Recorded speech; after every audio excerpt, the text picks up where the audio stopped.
ইতিহাসের পাতায় মাঝে মাঝে এমন কিছু রহস্য লুকিয়ে থাকে যা আমাদের চিন্তাধারাকে নাড়িয়ে দেয়। 1865 সালে নিহত হন আমেরিকার প্রেসিডেন্ট আব্রাহাম লিঙ্কন। এর ঠিক 100 বছর পরে 1963 সালে নিহত হন আরেক প্রেসিডেন্ট জন এফ কেনেডি। দুইজনের জীবনের শতাব্দীর ব্যবধান থাকলেও তাদের জীবনে জন্ম থেকে মৃত্যু এমনকি রাজনীতিতেও রয়েছে অবিশ্বাস্য রকমের সব মিল। এই মিলগুলো এমন যেন ইতিহাস নিজেই নিজেকে পুনরাবৃত্তি করেছে, নাকি এর পেছনে লুকিয়ে আছে অদৃশ্য কোনো শক্তির খেলা। চলুন দেখি সেই রহস্যময় মিলগুলো। তার আগে আপনার কাছে অনুরোধ রইল, ভাই মনে করে চ্যানেলটা সাবস্ক্রাইব করে এগিয়ে যেতে সাহায্য করুন। আপনি যদি ভাই মনে করে সাবস্ক্রাইব করে থাকেন তাহলে কমেন্টে আপনার জেলার নাম লিখে যাবেন। দেখতে চাই কোন জেলার মানুষ আমাকে বেশি সমর্থন করে। তাদের রাজনীতিতে প্রবেশ।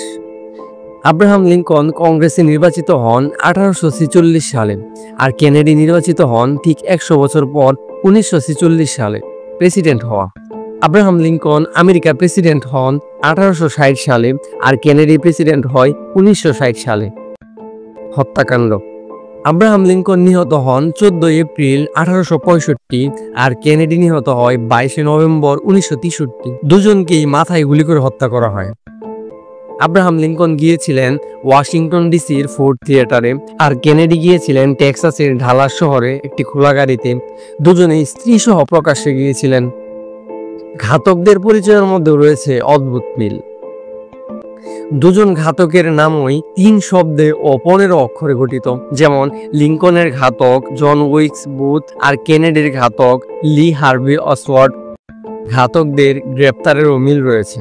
লিঙ্কনের ঘাতক ধরা পড়ে থিয়েটারের কাছে একটি গুদামে, আর কেনেডির ঘাতক ধরা পড়ে একটি থিয়েটারে। দুইজন হত্যাকারী বিচার শেষ হওয়ার আগেই মারা যান।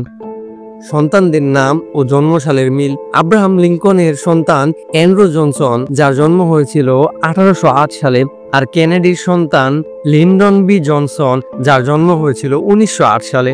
আরও আশ্চর্যের বিষয় হলো লিঙ্কনের সেক্রেটারির নাম ছিল কেনেডি, আর কেনেডির সেক্রেটারির নাম ছিল লিঙ্কন। দুজনেই তাদের প্রেসিডেন্টকে সতর্ক করেছিলেন যেন প্রোটোকল ছাড়া প্রকাশ্যে না যায়।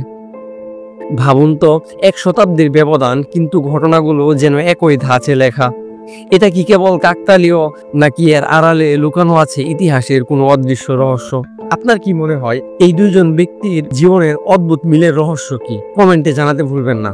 আর আজকের ভিডিও এই পর্যন্তই। দেখা হবে অন্য কোনো ভিডিওতে। ততক্ষণ ভালো থাকবেন, সুস্থ থাকবেন। আল্লাহ হাফেজ।